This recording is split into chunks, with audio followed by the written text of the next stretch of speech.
Hello and welcome to another stream of the original Until Dawn, the one that was done by Supermassive, to continue the sound effects only playthrough. Just a sound warning that there's going to be a lot of loud sounds in this stream from multiple different things in the game. I will try to give a little bit of a heads up for each of these moments, but there might be some that are part of a sequence of events that I need to concentrate on button presses and all that kind of stuff.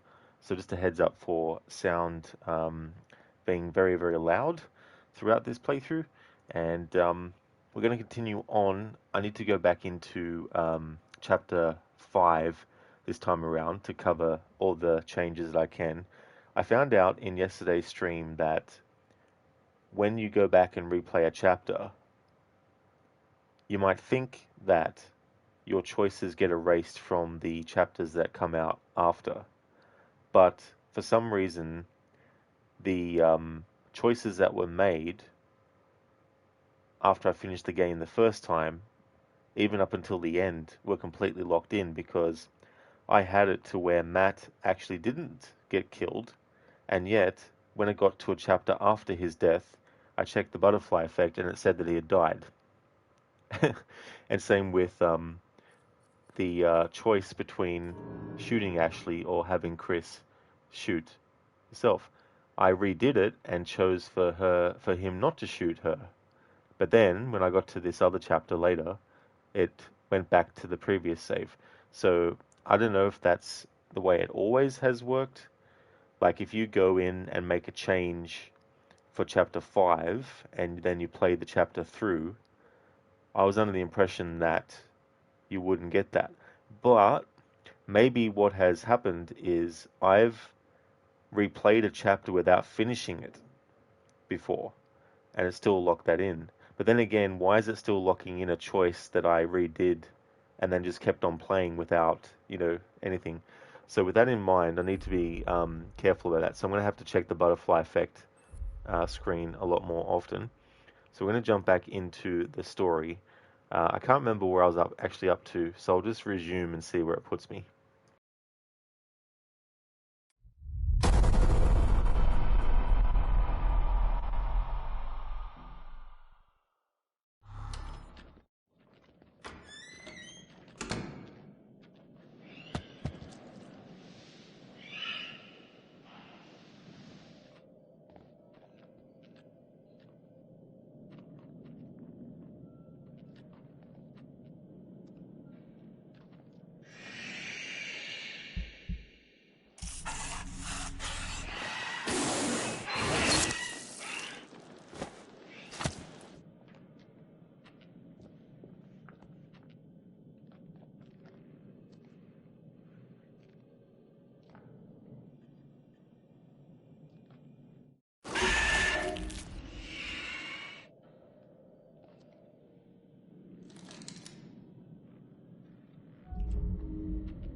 Alright, so going by the flashback there, it remembered that this time around I didn't have Mike shoot Emily.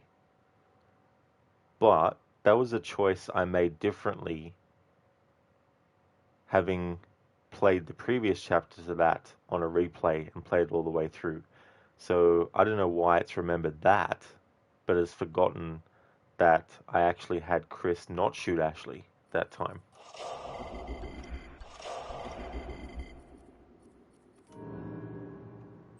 So that still holds true once bitten.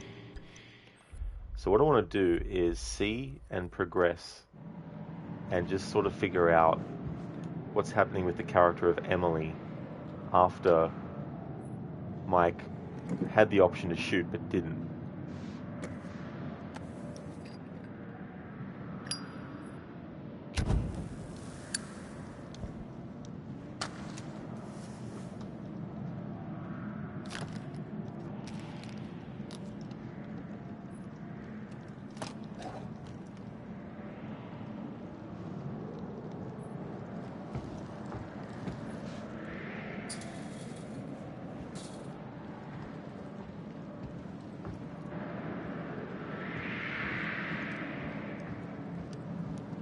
So a heads up, there's going to be a loud gunshot sound in the game in a moment. We have to shoot the lock with a shotgun. I'll count down from 5 before making the shot. So headphone users, just be warned that there's going to be a really loud ass sound happening after I count down from 5. Starting now. 5, 4, 3, 2, 1.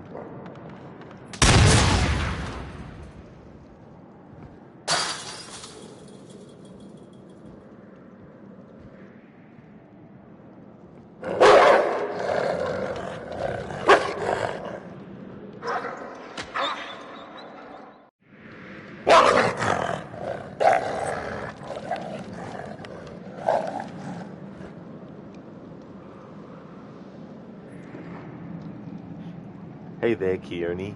Happy weekend to you too. Thank you very much. I hope your weekend's off to a great start.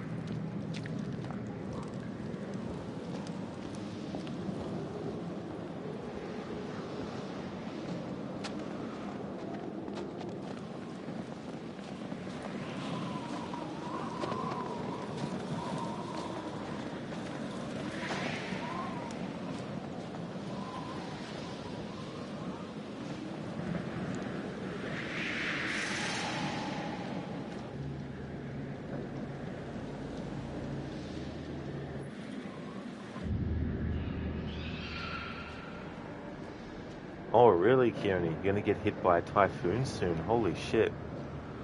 It's good that you've got some pre-warning before that. I hope that everything's going to be okay with that.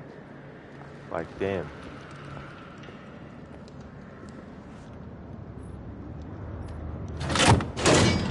But so that's good that you're able to.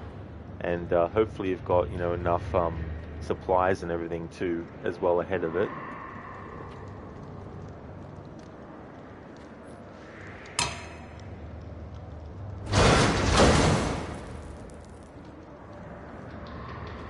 Hey there, Max.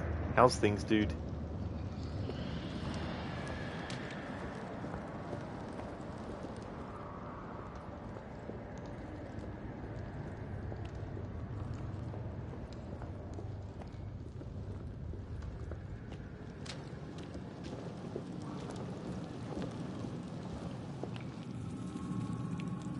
Very nice, Max. That's awesome that things are going good. As for me, they're going well too. Looking forward to starting my Assassin's Creed marathon after this stream.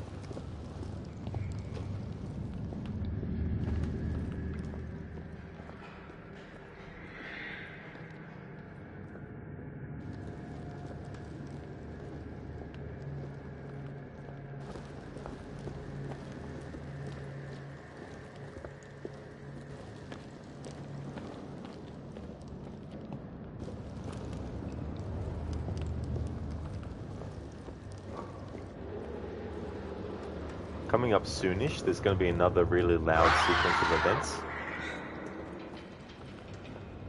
that are going to be happening with Mike here and the Wendigo and everything. So there'll be a lot of loud screeching and gunshot sounds and all that kind of stuff.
All right, so I got some different choices that I made across that whole sequence.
All right, so now I need to redo this episode. So we're in episode episode 9. So I need to replay that and make some more different choices as Mike. And cover that while I still have him with a machete. Because I need to make a choice earlier than this point where he actually doesn't have a machete.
Alright, coming up is another loud shotgun sound in the game. I'll count down from 5 before making the shot.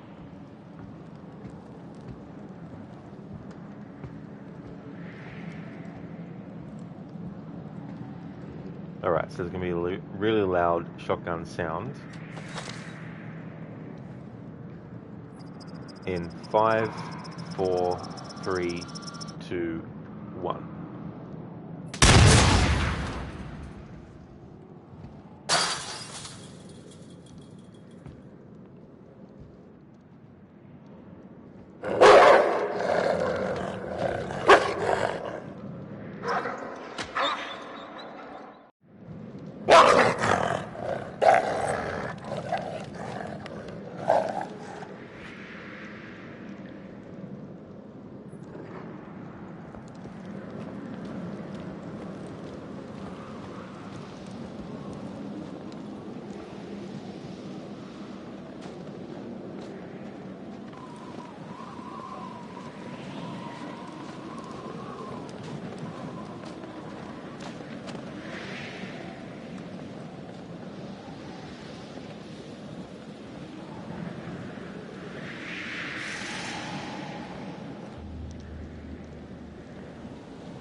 Alright, just another heads up, there's a really loud sequence of events that's going to be happening with screeching and gunshot blasts.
Alright, so that was a different variation of things covered.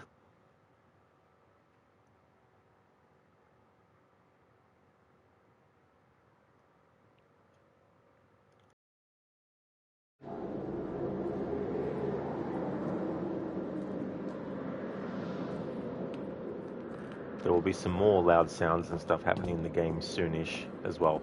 This whole sequence with Mike isn't over yet.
Alright, interesting. So, if I go to status, we go to butterfly effect.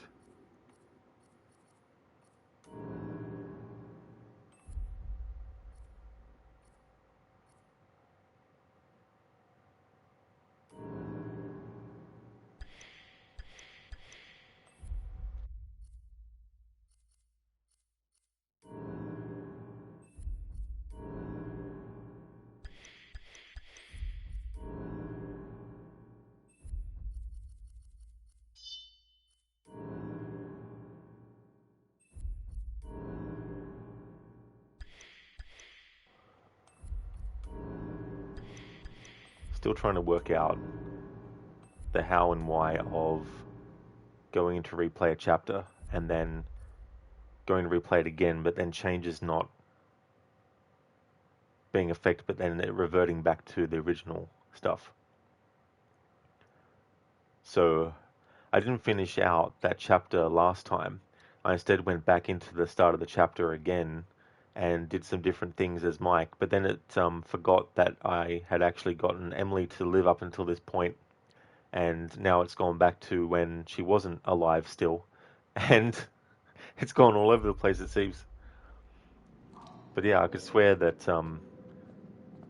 there's something screwy going on with the chapter select system, and also the changes you might make as well.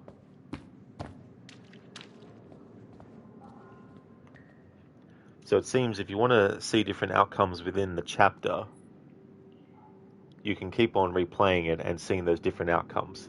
However, any sort of like original choices you made in the previous episodes, they'll stay locked in if you keep on replaying the same episode after over and over again, like I've been doing for the purpose of showing different things. But it's not any more an annoying thing. It's more just I need to keep this in mind now as I'm plotting and planning stuff going through. So I've covered all the different variations there that I can with Mike and having the machete in that whole sequence and all that kind of stuff.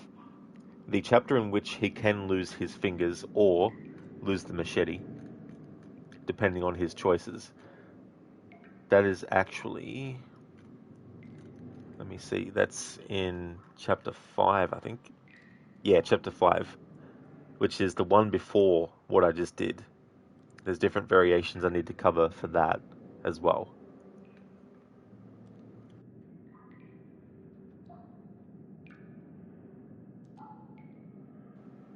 Just make sure there's nothing else I need to do for now in chapter 6.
Alright, so what I've decided to do is now go into chapter 5 and replay that.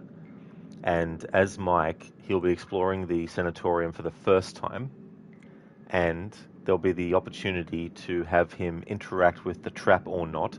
I've already avoided the trap on one pass, and then I've already had him cut his fingers off to keep the machete in another pass. Now for this next pass, I need to actually choose the option to use the machete to get his hand out of the trap. And it's not a one and done thing. You have to keep on choosing that choice multiple times until he gets his hands out, but at the expense of the machete being usable. Because every time you attempt to get his hands out, another piece of the machete blade breaks off.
When they film movies, they don't always film it in sequential order. They'll jump around. They'll film the ending one day, and then they'll film a scene that's at the start the next. On some movies, they'll even do different setups for different parts of the movie, depending on, so many factors, scheduling.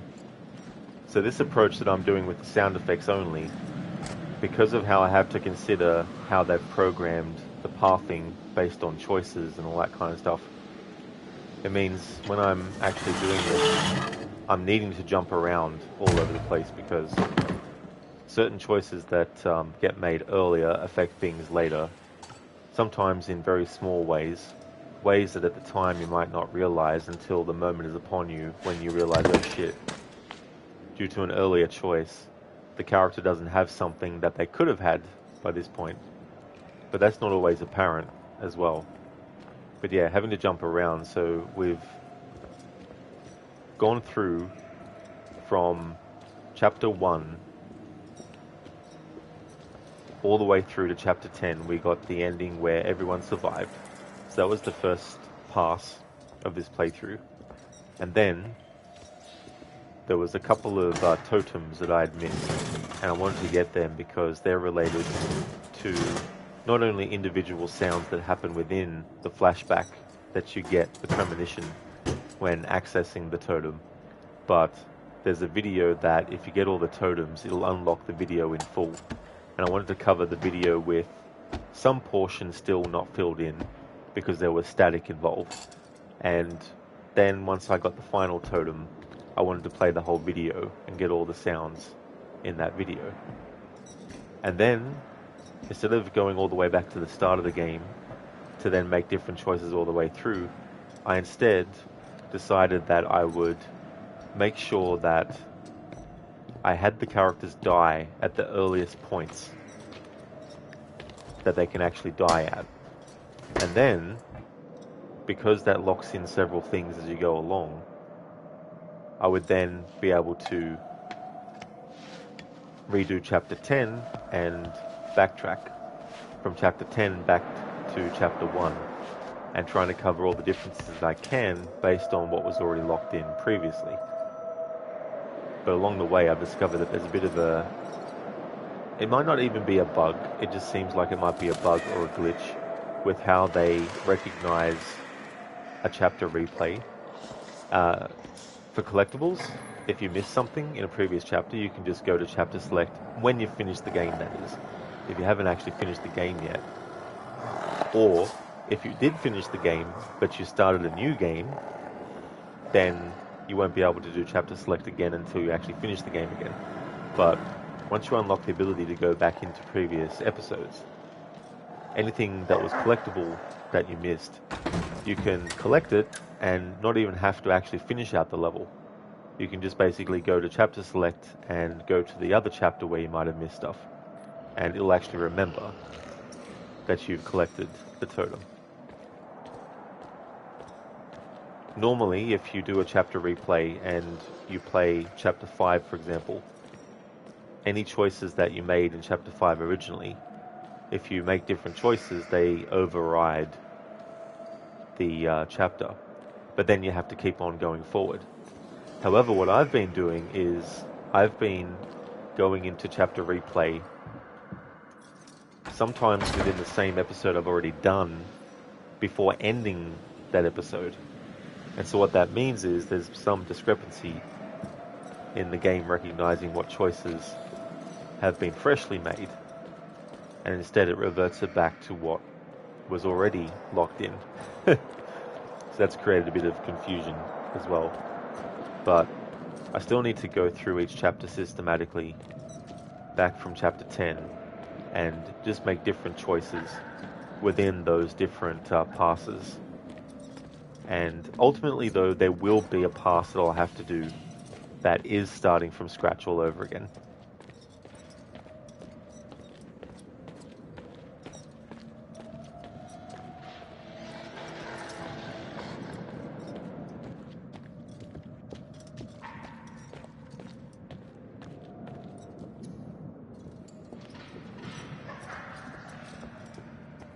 And if that's not complex enough, imagine being the people that have to actually do the work of making these things happen and organizing them and putting them in place. And games like this too, if you were doing Q&A and going through and with a fine-tooth comb, like, that would be another big major process with games like this as well.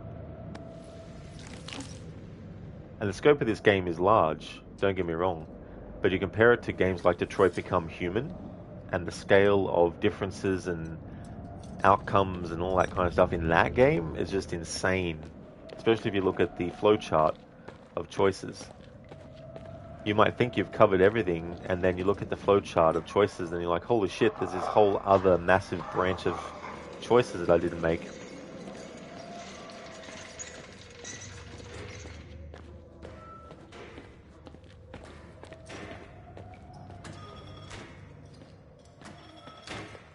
Alright, so last time when I interacted with this trap, we chose the option for Mike to amputate his fingers.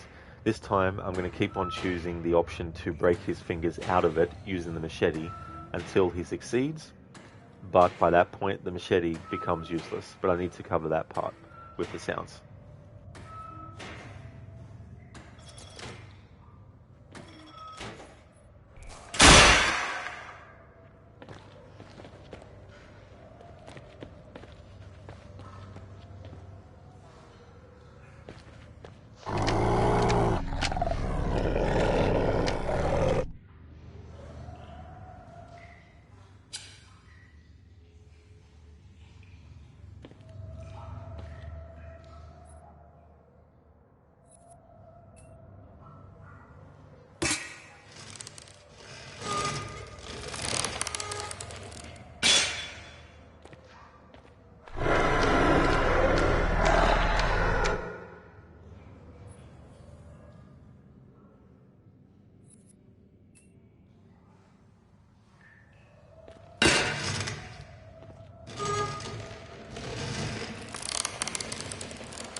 There we go. That's what happens if you insist on getting his fingers out of the trap, but you sacrifice the machete. Mike freed himself from the bear trap. Mike no longer had a usable machete. Mike has plot armor up until the end of chapter 10, the final chapter in the game, so not having a machete doesn't mean he's going to die before that point or anything, but there's some moments where you get attacked by a Wendigo, and if you succeed at the QTE, he'll actually use the machete against the enemy. Whereas if you just don't have it, then you won't get that option at all. So I've covered that now. There's more choices to make different in this chapter, so I'm going to continue on and not redo another one or redo this one. Just yet anyway. So we've used the machete. I need to make sure this time around not to have Mike hit the wolf. And I've already covered him giving the bone to the wolf, so I don't have to redo that again.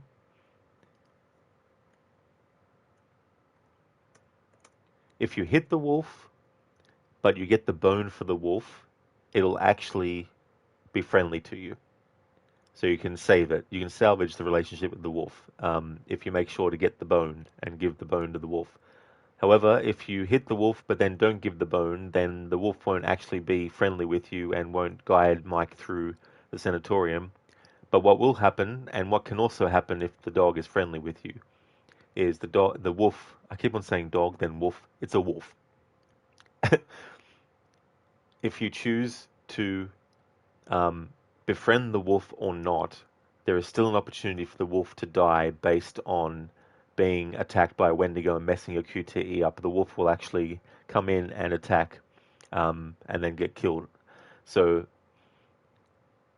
making the wolf making the wolf your friend will mean that you get an opportunity to make sure that the wolf actually survives the whole ordeal.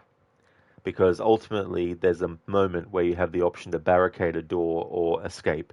If you choose escape, the wolf will get killed. But if you choose barricade, the wolf will run off.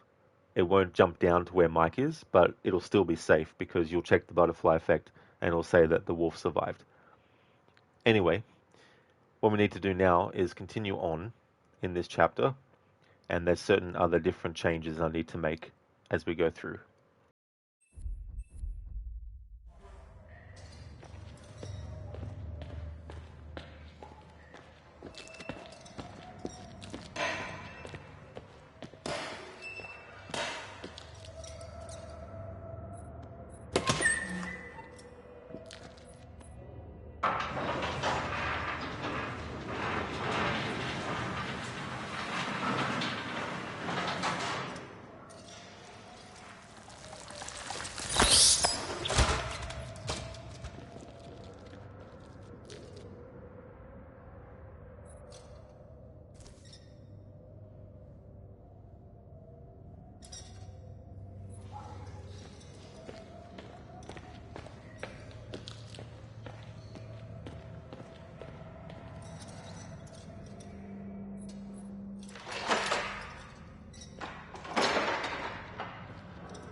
Hey there, Sunshine Soda. Welcome.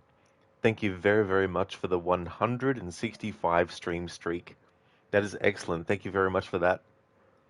You keep getting jump scared by the sound effects. I don't blame you. Sometimes I've actually jumped at certain sounds in this game with the sound effects only on because I've been so concentrating on making sure I'm covering certain choices that sometimes there'll be like a jump scare moment that'll make me jump. It's like, oh shit, it got me. Thank you very much for the 165 stream streak. That is awesome, Soda. I hope that you're having a good weekend.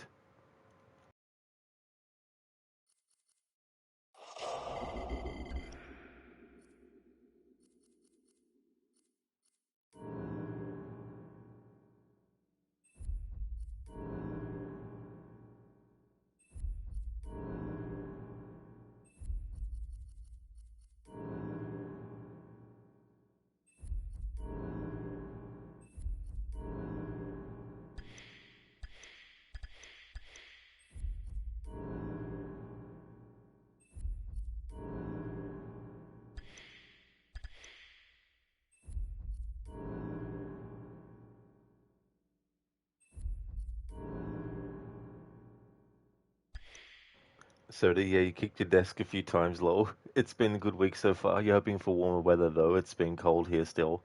Hopefully, it'll warm up quickly and you'll be able to get into that weather and have it more often as well. It's annoying sometimes when you have to wait for weather conditions to get just right, you know.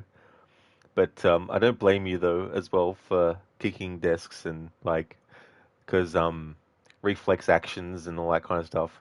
And I've had moments even when something's funny where I've been eating something or drinking something at the time or almost spat it out because of the jump scare or the funny moment.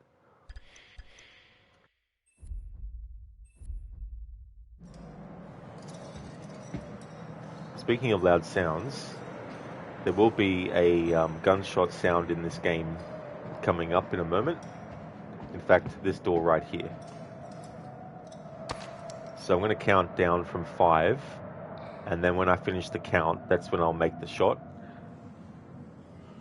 So we're going to start the countdown in 5, 4, 3, 2, 1.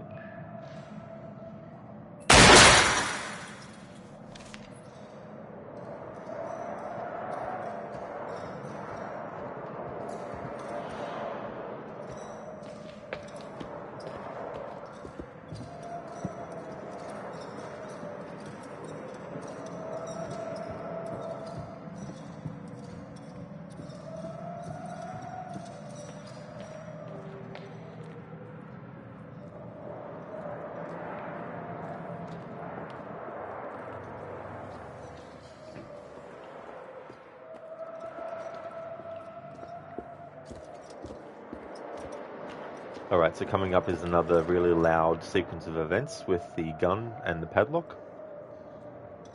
Plus there's going to be an explosion as well in the game. So do the same as I did before, count down from 5 when ready to make the shot. So we're going to count down to the shot in 5, 4, 3, 2, 1.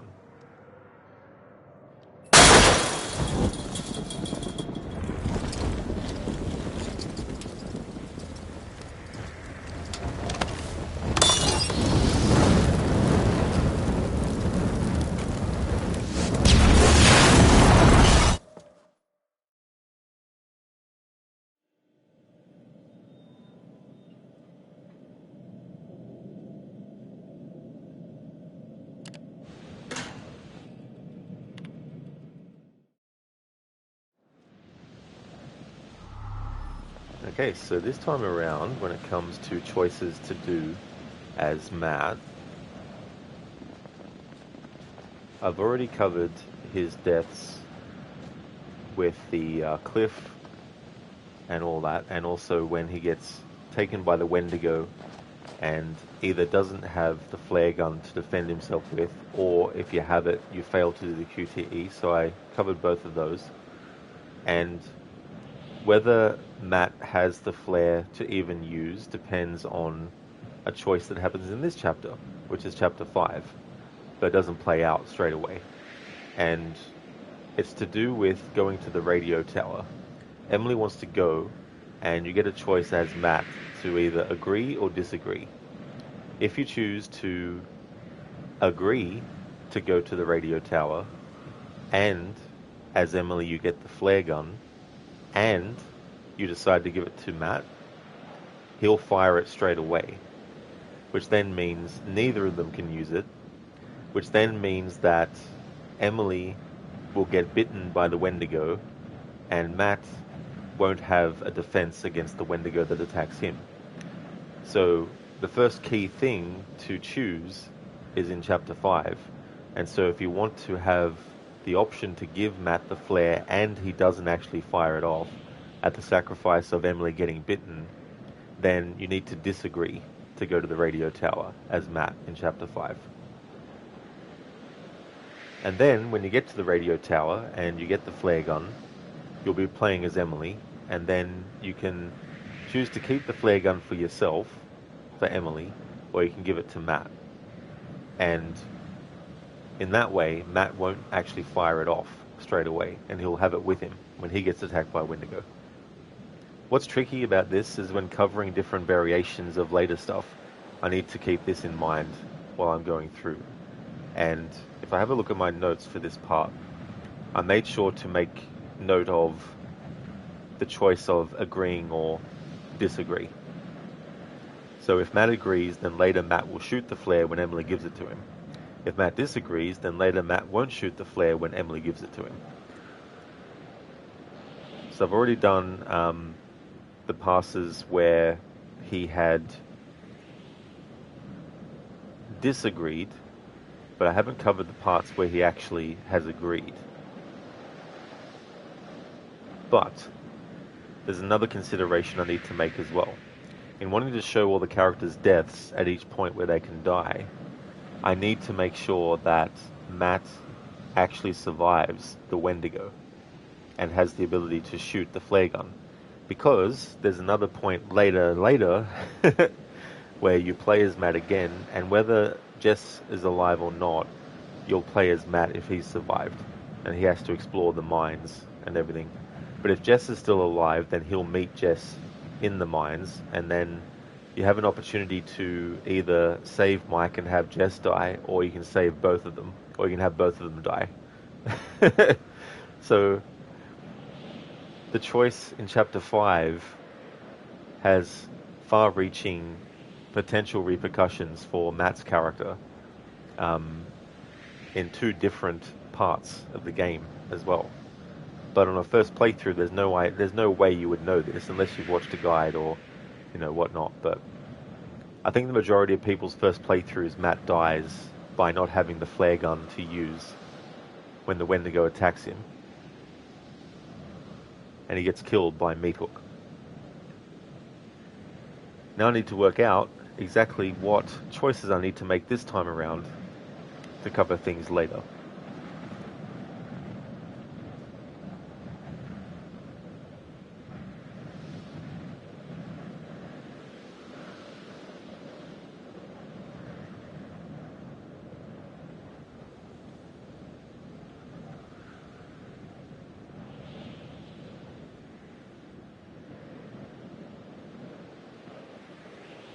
Alright, so I think, just to be safe, I should do another choice where Matt disagrees to go to the radio tower, because I'm going to have to redo chapters before this one, especially related to Jess, because I want to make sure that Jess is alive in the mines at that point as well, so I have to cover that.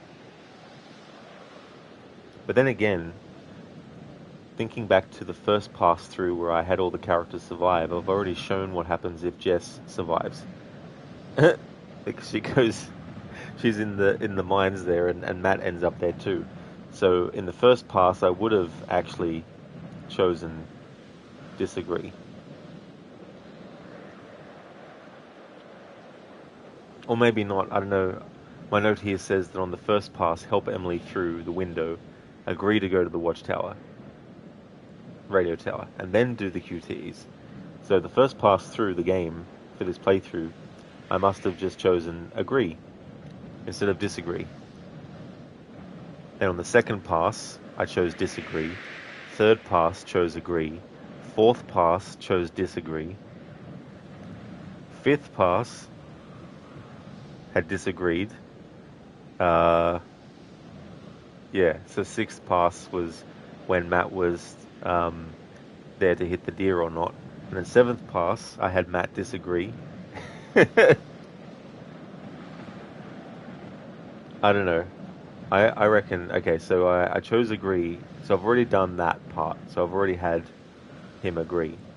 But what I should do is look at chapter 6's notes for the first pass of Matt. Okay, so I had him remain calm and went through the whole scenario with the deer and survived. And then, in the first pass, there was a point where the radio tower falls down and you get some choices to do as Matt. And then in chapter 7, there's nothing with Matt. Then in chapter 8, there's nothing with Matt.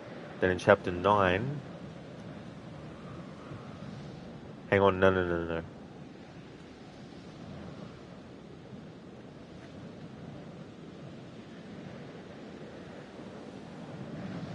See, this is how things can get messed up doing a playthrough like this, trying to keep track of all this stuff.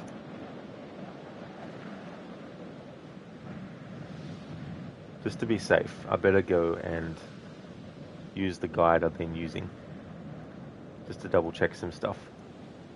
That'll give me a better indication of which chapter it's in, because obviously if Matt is dead by a certain point, then it won't actually cover anything that he would have been alive for.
Alright, so it looks like chapter 10 is the one in which Matt will be in the mines with Jess if Jess is still alive.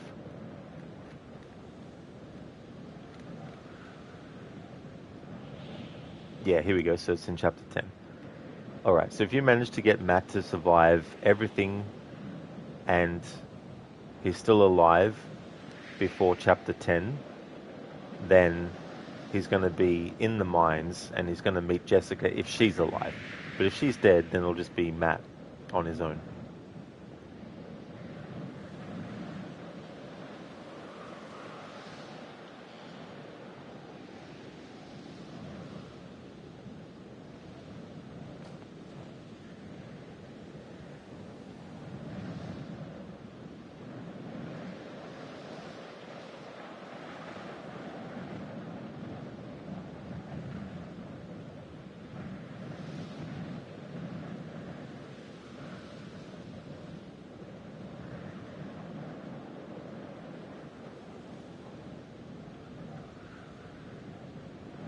Anyway, we'll continue on, and I'll choose disagree, I've decided. And then we'll have a sequence with Sam in Chapter 5 here that I want to do different things with.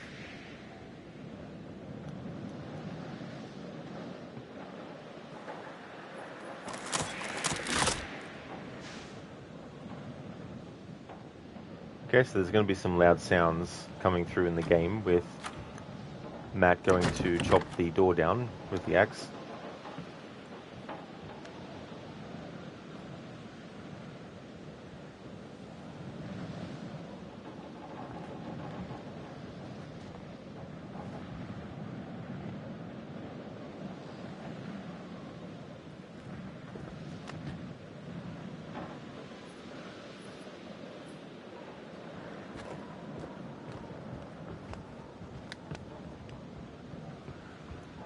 Alright, so going to be using the axe in 5, 4, 3, 2, 1.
I just realized I hadn't updated my Stream Elements schedule message. So I've edited that now for the timed version and the command version as well. So instead of Ghost of Tsushima for Thursday and Sundays now, it's going to be Assassin's Creed 1, but also all the other Assassin's Creed games. Unless I decide to change around the days at a later point, but for now, Thursdays to Sundays, the main game's going to be Assassin's Creed 1.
Oops, I got turned around.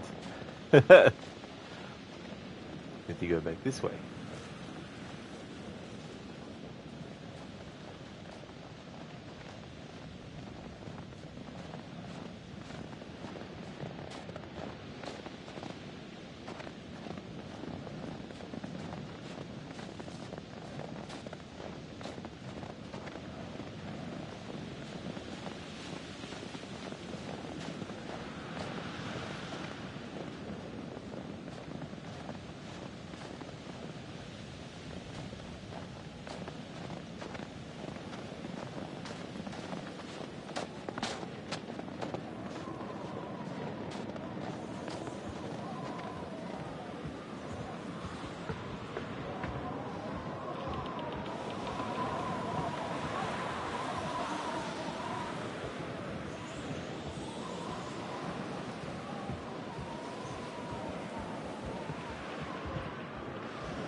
freaking forgot about that clock that you hear the big loud ding for. Okay, so we're gonna have a lot more noises happening in this sequence because this is the sequence where Sam gets chased by the psycho. I've explained this many times, but the quickest way to explain what's coming up is this.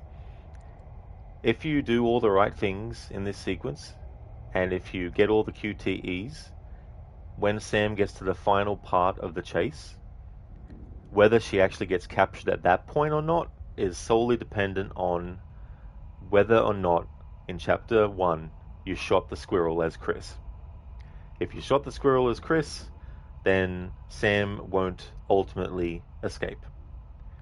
If you avoid shooting the squirrel, then potentially Sam can escape at the end of this upcoming sequence.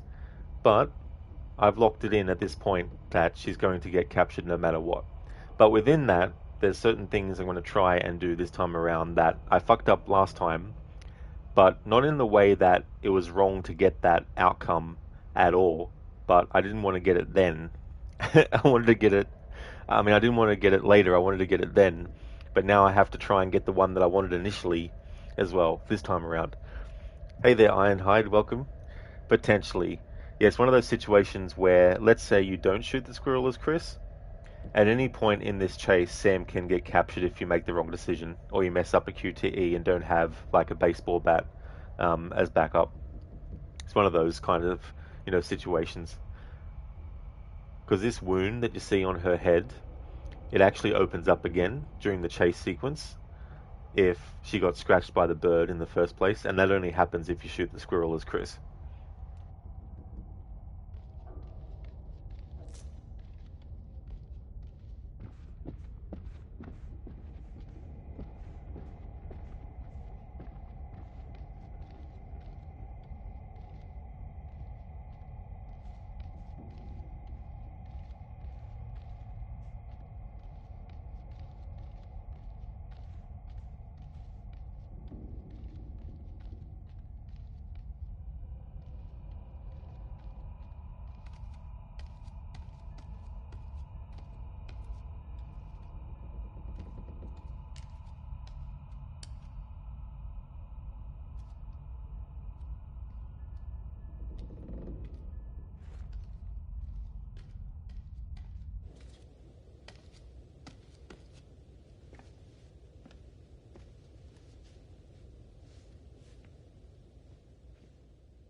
Einhide. What kind of butterfly effect is that?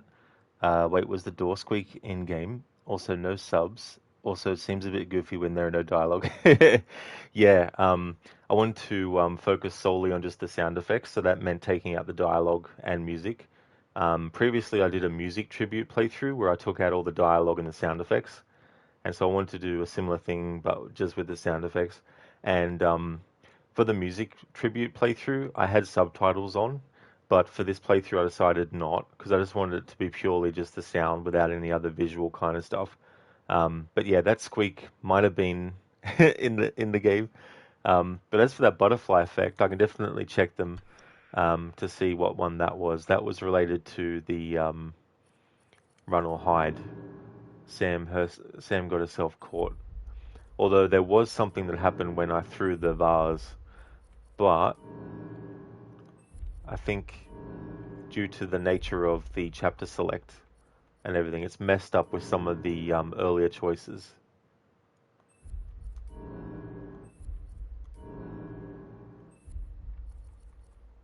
Ah, hang on. Any of your business? No, it wasn't that. It was this one. Yes, that had no bearing on the vase being thrown as well.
Okay, so we're going to choose the calm option because I've already chosen all the different variations of not being calm in this moment that Matt and Emily are in at the moment. But I need to make sure that Matt survives, so we won't attack. Even though you can make sure he doesn't die when he's falling off the edge of the cliff after attacking the deer, you can actually still save him at that point. But if you fuck up, he'll die. I've already covered his death there, so we'll just do that. Just need to double check with all the extra stuff. Yeah, so that's good. Ironhide is 4 a.m., so door squeaks are scary. That would be the case too, as well. Like, depending on what time of day or night, watching something like this and hearing the noises and like jump scare moments and like that whole thing with the clock that rang. I actually forgot about that when Sam was getting out of the bathroom and then going down the steps and the clock just, rang the bell on it and all that kind of stuff. So we're going to choose the calm options to get Matt and Emily through this part.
Okay, so there's going to be different choices that I need to make.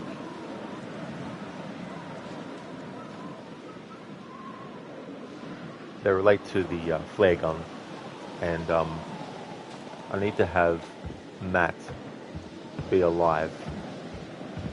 So I need to make sure that I give him the flare gun.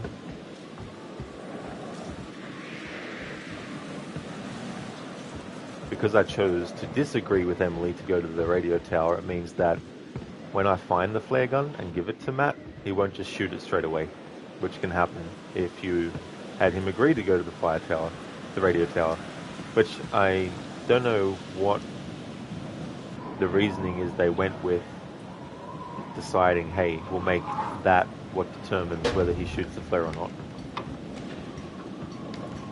A guess I made in yesterday's stream was that maybe they felt that if Matt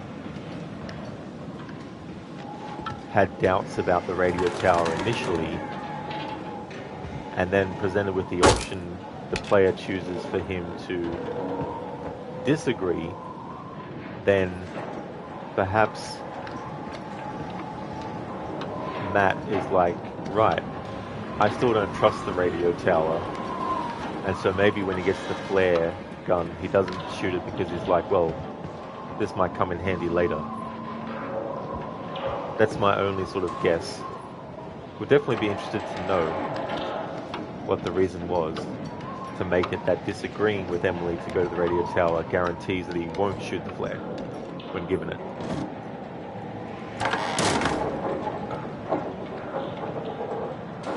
Because if he was to choose agree to go to the radio tower, and he'd been fully supportive of it, but then it's like, why would he waste the flare gun shot? But then maybe if he agreed to go to the watchtower, radio tower, he shoots the flare off thinking that that's the right thing to do, which would definitely be understandable. And that's the logic behind having him shoot the flare straight away if you agree with Emily to go to the radio tower.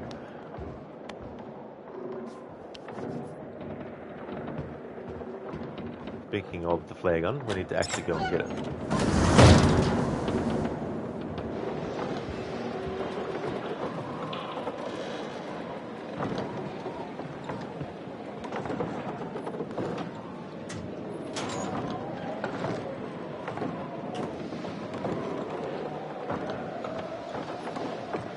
Alright, so if you choose to keep it yourself as Emily, then what will happen is Matt, depending on next choices, when he ends up being attacked by a Wendigo, he'll have no defense against it, and then he'll die. If you give him the flare gun and he disagreed with Emily earlier, then he won't fire it straight away, and so when he goes in the mines and is attacked by the Wendigo, the game will throw up a QTE for you to shoot the flare gun at the Wendigo. If you miss, obviously he'll die as well, but if you get the shot, then he'll survive that encounter.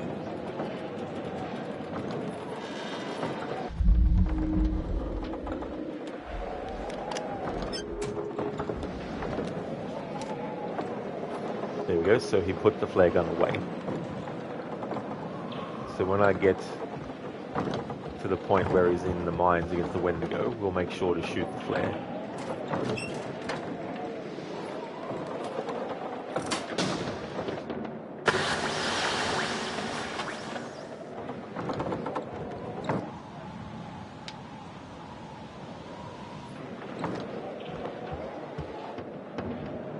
Okay, so just a really loud sound warning for a lot of sounds in the game. They're going to be popping up very soon, so it's definitely advised to turn your volumes down, because the whole tower is going to come down. There's going to be noises of pieces of things being broken off and falling and crashing and all sorts of sound effects that are really loud. So just a heads up on that. It'll happen after we've interacted with this radio a couple of times.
Okay, loud sounds incoming now.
Alright, so we'll have a choice as Ashley.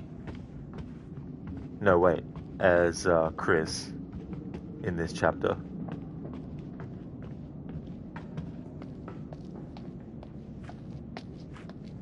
Which will determine Chris's fate if you've made a certain choice and you survive the chase until you get to the back door where Ashley will actually close it on Chris and die. Versus making the other choice in this chapter where later on, if you survive the chase as Chris and then get to the door, she'll leave it open for him and then he'll survive. And the choice that determines this is whether you have Chris shoot himself or shoot Ashley. Even though the gun has blanks in it, which after the fact of someone pointing a gun at you, even if they thought the gun was loaded, even if it turned out it wasn't, still, that's a pretty shitty thing to do. So Ashley holds a grudge against Chris if you choose that and have Chris survive the chase. So it's another one of those situations where an earlier choice does have an impact, but that impact can be missed if Chris dies before that point.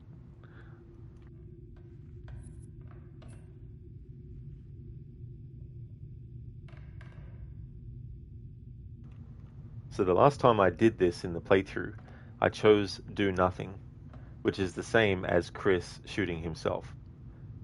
But by the time I got to the point in the story afterwards where she can actually close the door on him, because I chose do nothing, which is the same as choosing to shoot Chris, I was like, okay, well, Ashley's going to open the door for him. And then I was like, oh shit. The tell that lets you know whether or not she'll leave the door open for him or close it on him. It was the look that she gives and the exchange that they have if she has a grudge against him. I was like, wait, what? I made the different choice this time around. And that's where the screwiness of the chapter select came into play. So now that I'm redoing this part again, as soon as I've done the part where we choose, whether Chris shoots himself or do nothing, I'm going to double check the butterfly effect earlier rather than later, because I didn't actually check it until I got to the point where Chris was leaving and Ashley just looked at him coldly. I made Ashley clip into the foundation wall thing. It happened in yesterday's stream, but I actually got it to happen where she got inside it more than last time. But yeah, I want to keep on playing this chapter out until we make the choice. And then check the butterfly effect to see if it actually has this time remembered.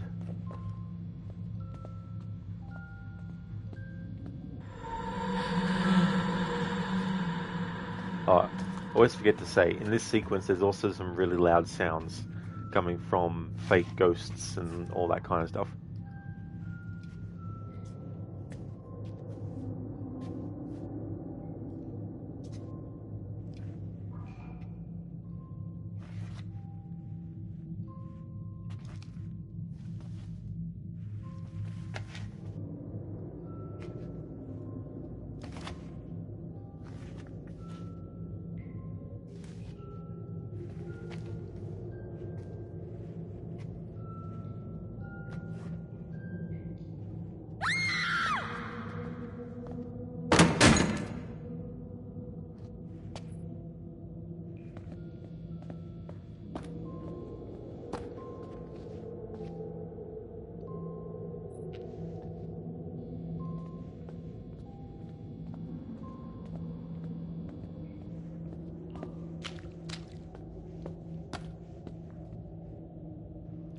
So that tune you can hear, the reason why they've tied it to the sound effects volume is because, well, there might be any number of reasons, but one of the reasons most likely is that because it's a sound, a jingle that the characters are actually hearing, it means that they tie it to the sound effects track. Versus music tied to the music track where it's the music that the characters wouldn't be hearing as things are going on. The technical term for it is diegetic sounds or music. They're things that the character in the world of the movie or the game or whatever it is would actually be hearing themselves. As well as the player or the viewer, of course, but loud sounds.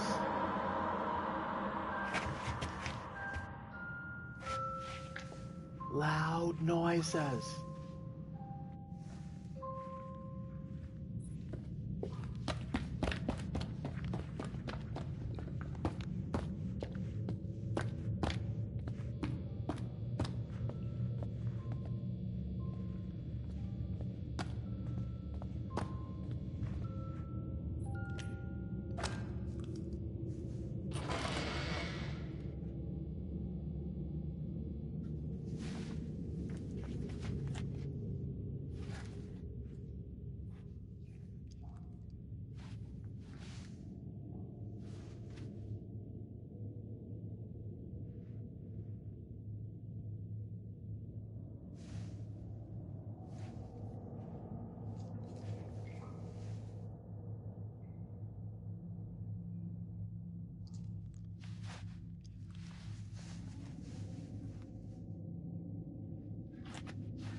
Okay, so this sequence is going to have a lot of loud sounds, saw blades and gunshots and all that kind of stuff.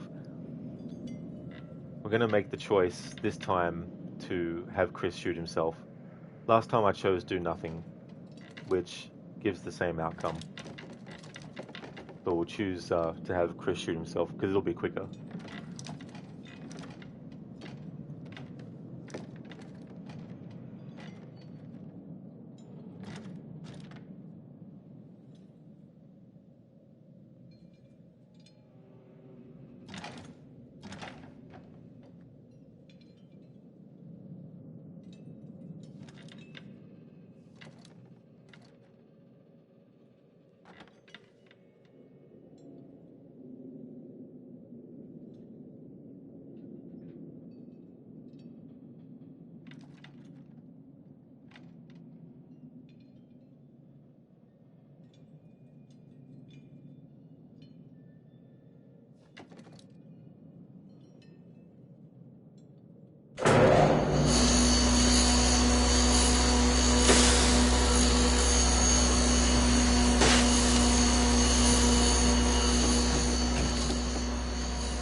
Loud gunshot sound. So it's going to use might have to adjust the volume if you haven't already. 5, 4, 3, 2,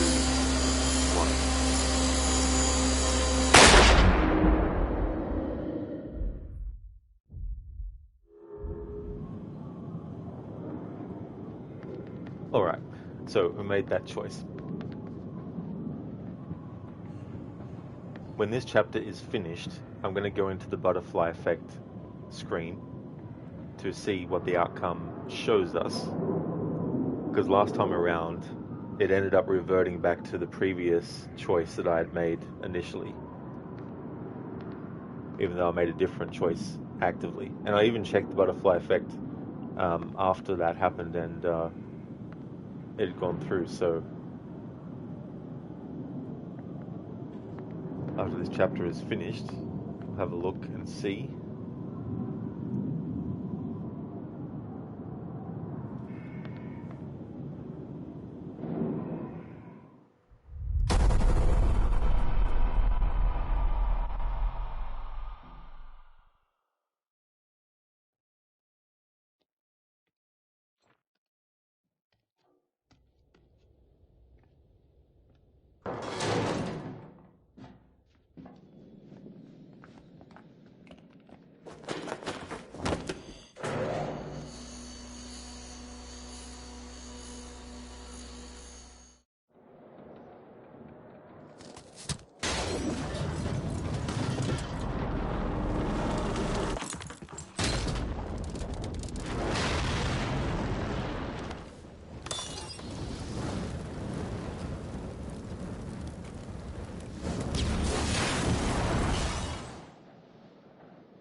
Alright, let's check the status update. Point blank. Chris didn't shoot Ashley. Now, in yesterday's stream, it showed this. It literally showed this. Then later, the next time I checked, it was different outcome. It reverted back to the outcome that I did previously, where he actually did shoot at Ashley.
Alright, there's going to be a loud sound coming up with this mine cart that we're going to let loose, and it's going to go down the track and then hit and break through the wall and stuff.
Alright, coming up in a moment is a chase sequence.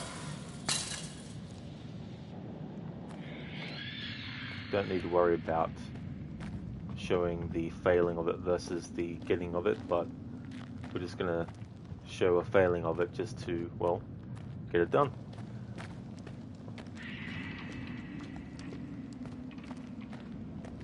It just means Emily gets put in a different spot within the same location after she gets given flares and stuff by the flamethrower guy.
Alright, let's have a look at the butterfly effect here. Does it still remember that I had Chris shoot himself? Alright, at this point it does. Alright, good.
choices I'm making here with the dialogue don't matter anymore. I've covered both and all different combinations.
Alright, want to check the butterfly effect status for point blank.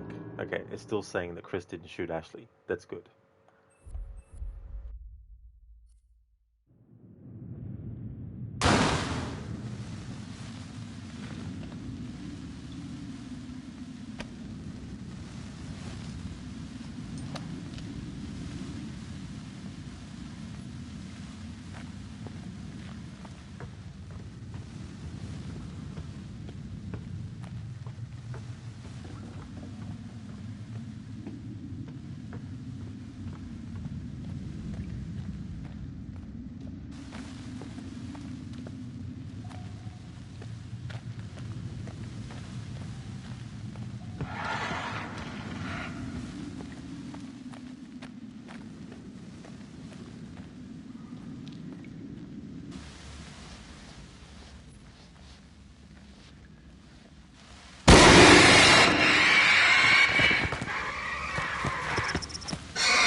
Hello, Not Fry.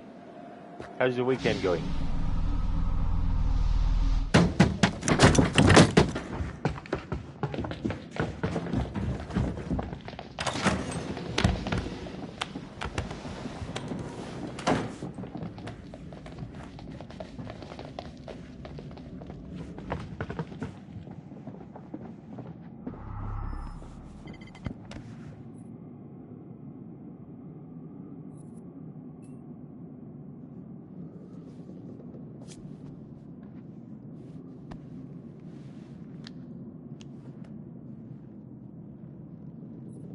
Not Fry, it's going alright, thanks. Just playing The Last of Us 1 on PS5.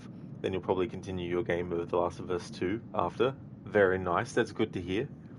I hope that you're having a good playthrough of The Last of Us 1. I need to play that game again. The version I played was the PlayStation 4. Either like a remaster or an upgrade that they did. That was before they did like the remake. Decent playthrough, almost finished at hard difficulty. Oh, very nice. That's good too as well. On a harder difficulty. Need to check the status update of Butterfly Effect 4. Point blank. Okay, good. It's still remembering that this time around I had Chris not shoot Ashley. It hasn't reverted back to another version of events that I'd locked in previously.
Excellent. Now we're on track with the outcome that I needed. If that happens with Chris and Ashley, then you know that you made the right choices. However, Chris can still die in the next sequence. And if you get all the Q to E's correct and make the right decisions, and you saw that cutscene, then it means that she's going to leave the door open for Chris, and when he gets inside, close it. Therefore, he'll survive. However, if you got that outcome where they didn't kiss and she looked very angrily at him, well, not necessarily angry, but whatever the emotion is, negative emotion. If you get that outcome, then even succeeding at this Q to E section will actually still result in death because you'll close the door on him. So that's good that I got the outcome that I needed. I just wish this happened yesterday when I was streaming this part. But we continue on. Nofry, yeah, The Last of Us games are some of your favorites as well. Such good storytelling. Even though this is only your second playthrough of the games, the story is unforgettable and just sits with you. I haven't even played the game at all, but I've seen bits and pieces, and it even sits with me. Like whenever I see someone play it, there's certain parts that I've seen before. So when I see someone play those parts again, but I do want to play it in the future. The second game, I haven't played it yet.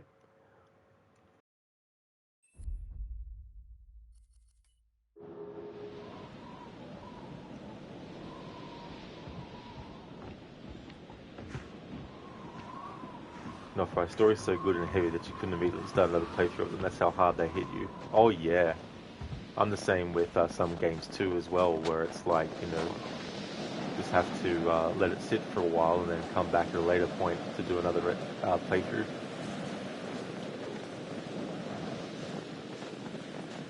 There's going to be a lot of loud sounds in this sequence because I need Chris to survive. So we're going to be hearing shotgun shots and all that kind of stuff. Coming up soonish. We're not quite there yet, but just a heads up, it's probably best to adjust volume settings now while it's quiet, so that when it does become loud, at least it's not going to be a really loud, sharp sound or a sound that is going to wake the dead or anything like that.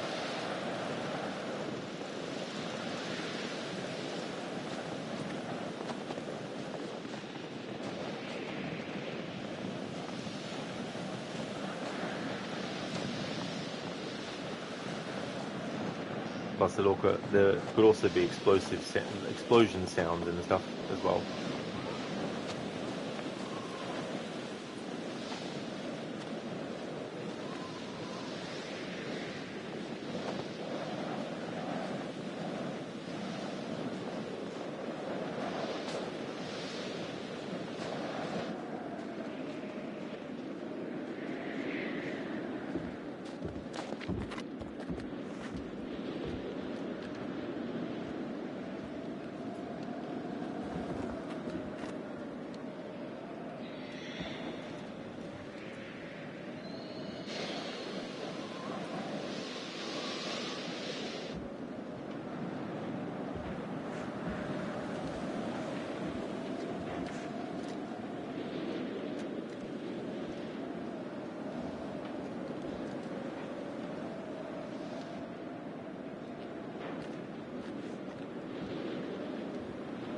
Alright, so we've reached the part now where there's going to be some really loud sounds.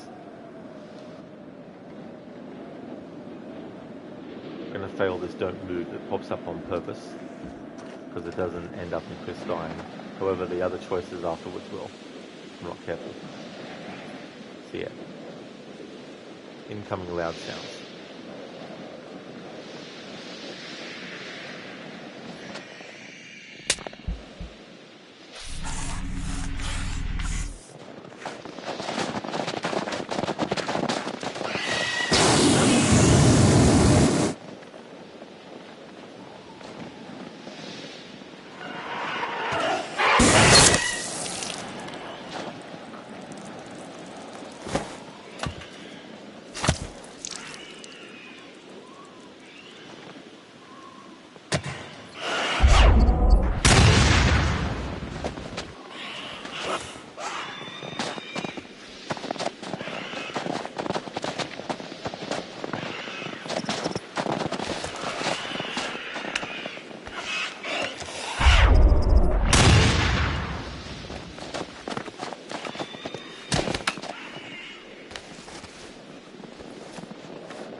Alright, so we've got that outcome again.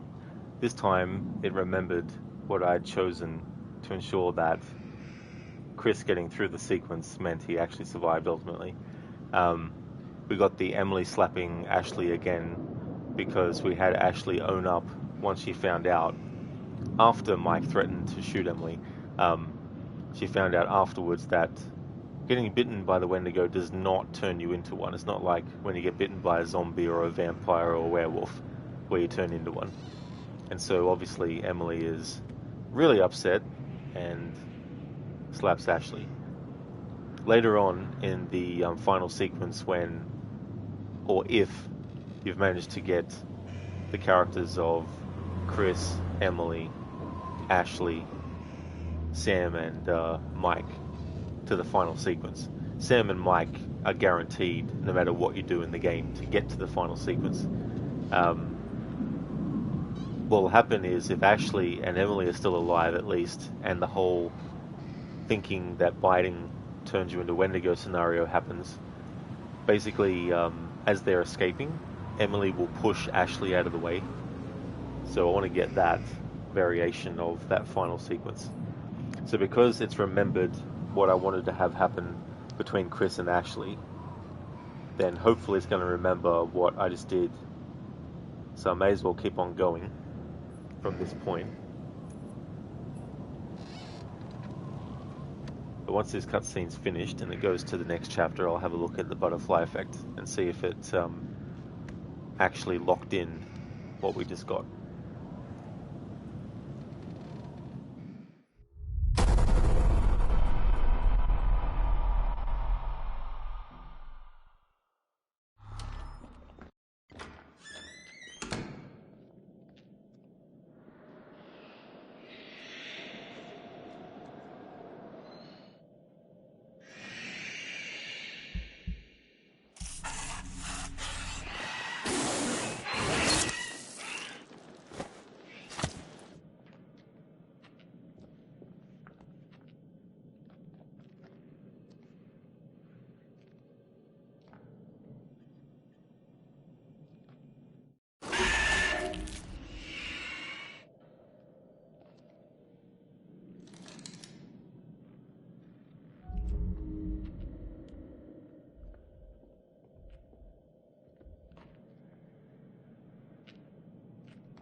Earlier in this stream, I already covered this chapter where we revisit the sanatorium as Mike and got some different variations. So this time around, I'm just going to make the sequence as short as possible by messing up at the earliest point where it'll cut to the next part.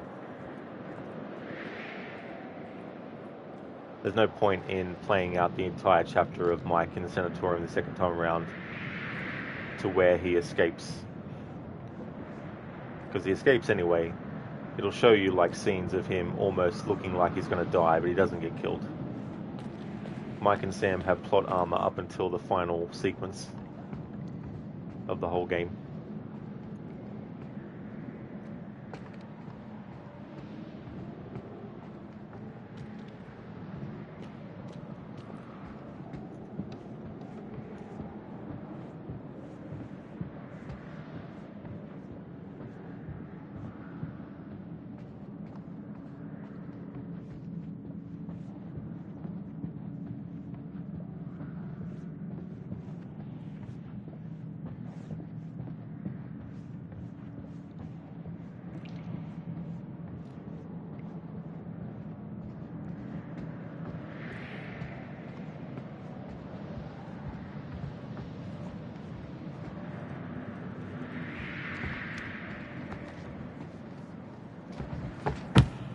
Call this playthrough deja vu. I've been redoing so many parts over and over again, with sometimes with slight differences, sometimes with the same things.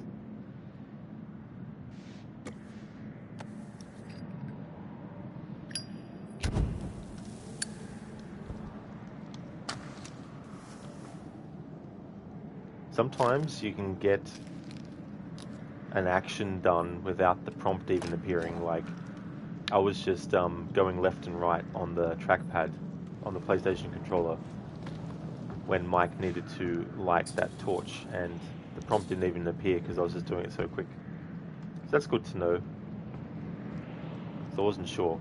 Because some games, when they pop up a prompt, there's no way to get rid of it or to prevent it from happening. Okay, so like I said, the last couple of times I did this in this stream alone, right here is going to be a moment where I'm going to have Mike use his shotgun to shoot this padlock. So just a heads up for people listening with headphones, or if you need to turn your volume down, that I'm going to count from 5 down to 1, and then I'm going to shoot. I do have a little bit of a delay that I do on purpose after I finish the count of 1. But yeah, I'm going to start that count in... Well, I'm going to start the count now. 5, 4, 3, 2, 1.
Alright, so heads up, there's another sequence of really loud sounds, gunshots and screeches that are going to pop up potentially.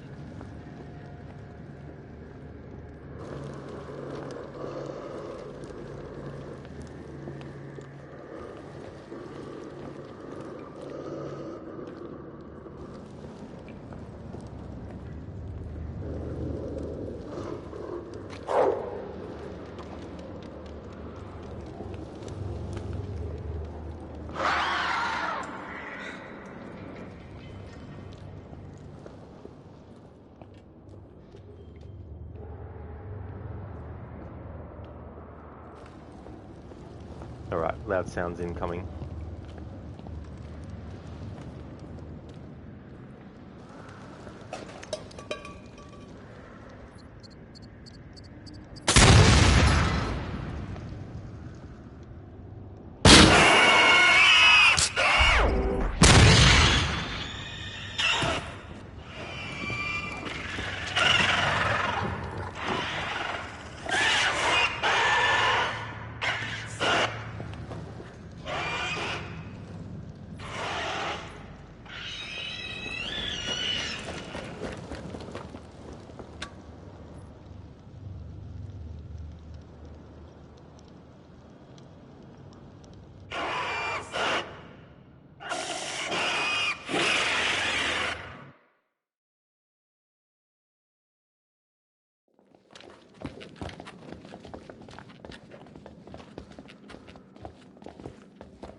Alright, so in this sequence, there is an opportunity for Ashley and Chris to die, and in terms of like showing Chris's deaths, I'm actually up to the point where I need to show his death as a result of what's coming up next. However, to keep the integrity of the choices I've made this time around, I want to just keep on going until I've actually gotten through the game again. That way, I can jump back into this chapter knowing that Chris, this time around, is actually still alive at this point.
Alright, just a heads up, there's going to be a lot of loud sounds in this part too.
sort of loud sounds coming up in this sequence too.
Code? Well, early morning refill, cow sweat, salads, and 4 pizzas mysteriously appeared as there was a sale off, 35%, or minus 35% off.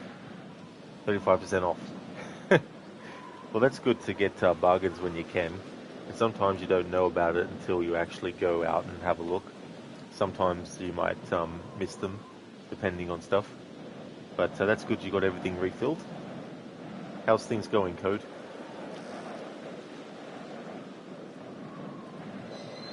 So we've guaranteed that Matt is going to be alive.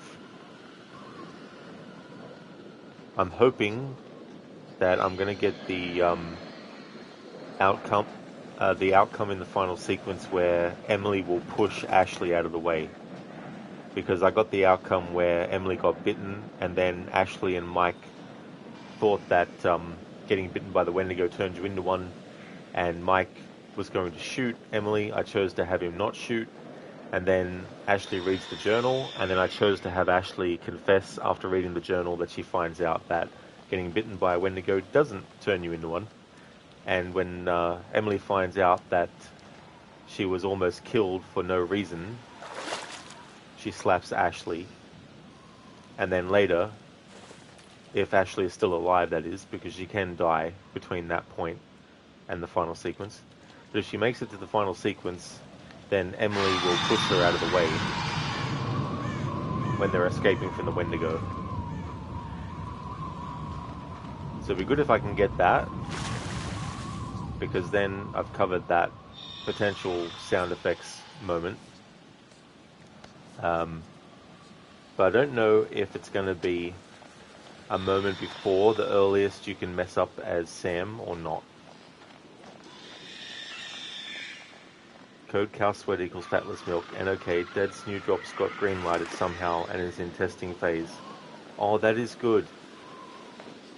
Like, I mean, do you mean, are they the same ones that they told him to use before, is it? Or is this like a new, better one as well? Oh, it's the same ones. I got your Code. It's in the testing phase. Yeah, hopefully things don't have side effects, you know, with that one.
Alright, so coming up is a lot of really loud sounds. We're in the final sequence of the game again.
Thank you very much, Not Fry, for the GGs. All right, so that was good. I got the variation where Ashley gets pushed out of the way by Emily, based on the fact of the whole Emily being bitten, them thinking she was going to turn into a Wendigo, Mike having the option to shoot, deciding not to. Emily still survives. Ashley reads the journal. She admits that after reading the journal, she finds out that bites don't turn you into a Wendigo. Then Emily slaps her. And then in that last sequence, when they're all running out of the room, we see that Ashley gets pushed out of the way by Emily. So I got that variation. And I think I didn't get the variation until now of Ashley being um, the one that you choose to save or not. So I went with saving her that time around. Now, having finished the game again after having made all those changes and differences, I just want to double check to see the butterfly effect and see if the changes have actually stuck. Because if they have, then I can use this as another point of chapter replays. Because there are some things I need to cover that would be best to do now. Not now as in this stream, because I'm ending soon, but in the next stream. To the rescue. Okay, so Mike stumbled when chasing after Jessica. Mike was too late. Jessica was dead. There we go, yeah. So Matt was all alone in the mine. Alright, so that's the outcome that I got. So that's been remembered. At what price? Mike freed himself from the bear trap. Mike no longer had a usable machete. Sam rescued Mike from the sanatorium. Alright, so that has been locked in. Save yourself. Matt tried to save Emily. Matt fell into the mine and was attacked. Matt escaped death. Matt was alone in the mine. And once bitten, Emily was bitten. Mike spared Emily. Ashley was faced with a dilemma and told the truth. Emily pushed past Ashley, putting her at risk. So we got that locked in. Left behind. Ashley left Chris behind, but she went back for him. So that's something that I did. Next time, I'm going to just have her leave him behind, because it opens up a scenario where he can come across the voice that he thinks is Jess, but it's actually the Wendigo. Ashley ignored the voice. Ashley joined the others. Chris was safe. There we go. Sam failed to discover a vital record. Josh recognized Hannah too late and was killed. Okay, that's locked into what I chose. Sam escaped. Mike died in the lodge. Alright, so I've covered him dying in the lodge. Alright, Ashley escaped. Emily escaped. Chris escaped. Alright, cool. Hopefully, when I actually load this game back up again next time, it'll remember all these things. But that is where I'm going to call it a stream for today's session of Until Dawn. There will be another one this week. I'm going to be doing a early Sunday stream of Until Dawn. The next stream you'll see from me, though, is going to be Assassin's Creed 1. I'm going to be starting my annual marathon. I've got 16 games from the series that I'll be doing, and I'm not going to take a break between them this time. And each one has a specific challenge and or thematic approach to the playthrough. So that'll be the next stream you'll see from me, Assassin's Creed 1, and I hope that everyone has a good one. Thank you for watching this stream. I will take a break though before I come back with Assassin's Creed 1. So I'm going to take a 1 hour and 30-minute break.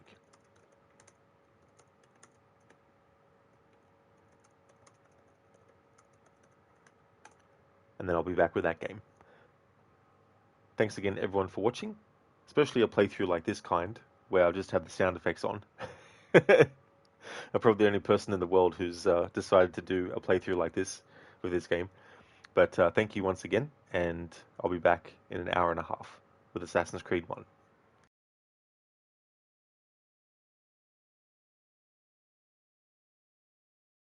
Thank you, Not For. I definitely will enjoy it, for sure. See you then as well.